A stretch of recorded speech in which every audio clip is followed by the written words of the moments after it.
What's going on, everyone? Badger here. Make sure to like and sub, and let's get into this. Netflix's Avatar The Last Airbender is out. It's here.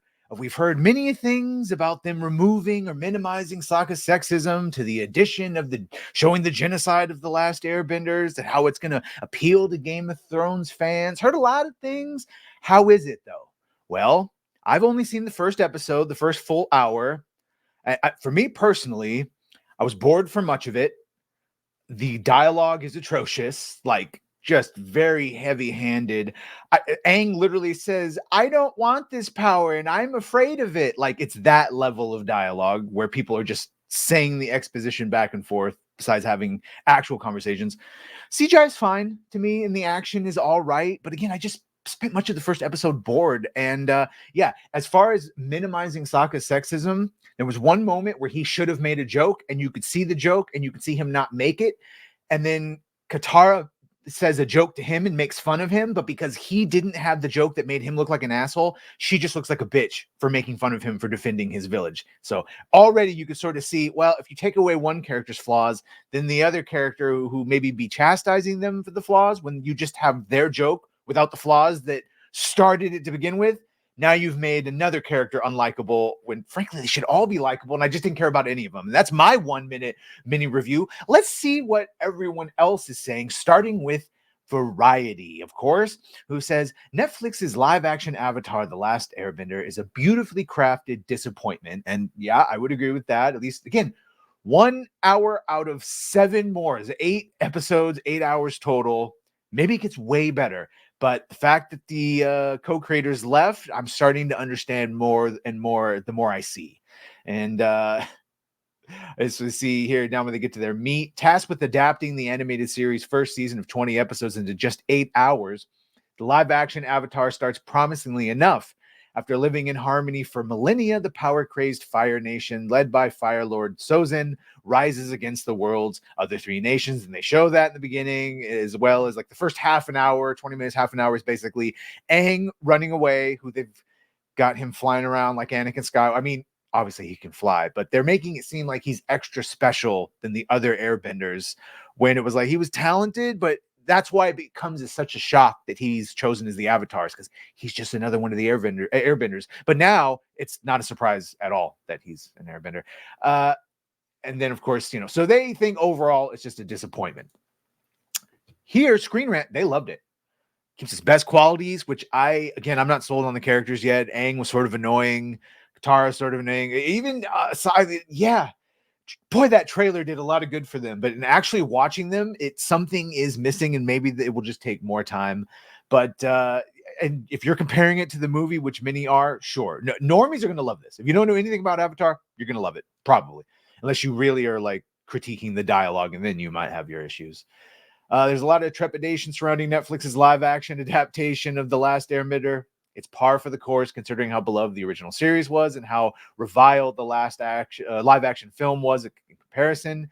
And while the latest version of Avatar The Last Airbender gets off to a bit of a shaky start, in large part to heavy exposition, yes, the Netflix's series is a rather faithful adaptation, carrying the spirit of the original while bringing its world to life through intricate details. So they clearly...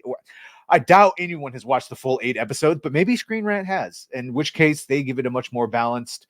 Like I said, it was very exposition heavy, so maybe that gets better.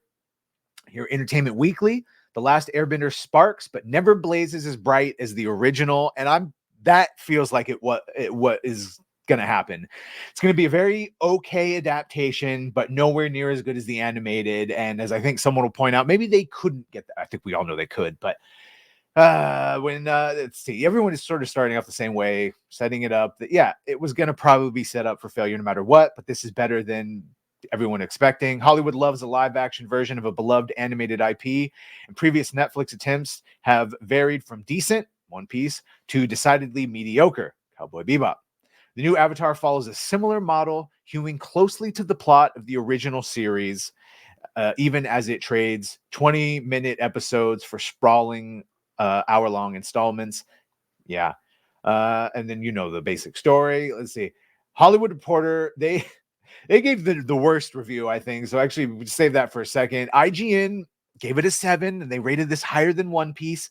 So take that for what you will. I actually did this just so you could go down to the comment section because the comments are the best. IGN, of course, says breakneck pacing, exposition heavy dialogue, and hit or miss effects aren't precisely in balance. Meanwhile, the guy corrects that to be, so bad pacing, exposition heavy dialogue makes it sound way worse than a 7. And that's because IGN's ratings suck. It's probably, and again, they put One Piece at a 7, I believe, or a 6, even worse. IndieWire, they loved it. Avatar The Last Airbender review, an inconsistent but loving tribute with an impossible task. And that also sounds, even just from the first hour, inconsistent. Some parts I was sort of getting interested in, and then it went right into heavy exposition that I didn't care about. And then I sort of cared about it, and then I didn't. I was bored, and I was fighting picking up my phone. Maybe that gets better. Again, that's just IndieWire, and they've probably only seen only watched the first 3 episodes. Although it sounds like Screen Rant read all of them. And then, here's Hollywood Reporter. Avatar The Last Airbender review. Netflix's live-action remake is a major letdown. So they're the harshest on it. The streamers take on the beloved animated series centers on a young boy tasked with saving the world by mastering all. We know that. Several times in Netflix's Avatar The Last Airbender, the 12-year-old chosen one hero calls for guidance from the spirits of his predecessors, and they oblige, appearing before him in a glowing blue aura to share their experience or offer advice. But they remind him as well that each avatar is different and that the role evolves with the needs of the times or the personality of the individual inhabiting it. That it's on Aang now to figure out for himself what it means for him. It is sage counsel that Avatar itself clearly wants to take to heart.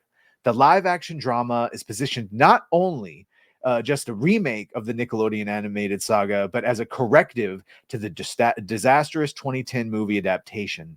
And it namely tries to incorporate the lessons of both while forging its own darker path forward. If the effort is admirable, however, the execution is decidedly not. Rather than breathe fresh air into a familiar world, this Avatar serves only to remind that some beloved properties might be better left on ice or not adapted at all.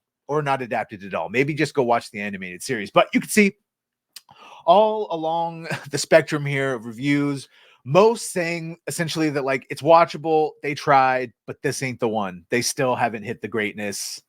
And again, maybe they never were going to be able to, maybe they couldn't. I don't know. All I know is there's a reason that the original showrunners left, and I think I'm starting to understand why. Netflix just sort of maybe veered too far off the path, but I don't know. I'm going to finish it.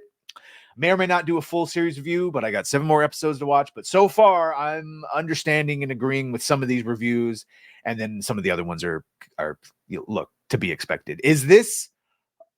This is nowhere near a Halo. I'm sure this is going to be a completely watchable thing. Like even the first episode, even though I was slightly bored, it's still better than a lot of things. So again, I think normies are going to absolutely love this. People that don't know anything about Aang the Airbender, last Avatar, Jesus Christ, Avatar, the Last Airbender, or Aang the character, they'll probably like it. They'll like Sokka and Katara and all of them. And it's only the hardcore, super hardcore that wanted a direct adaptation expansion to hit every moment.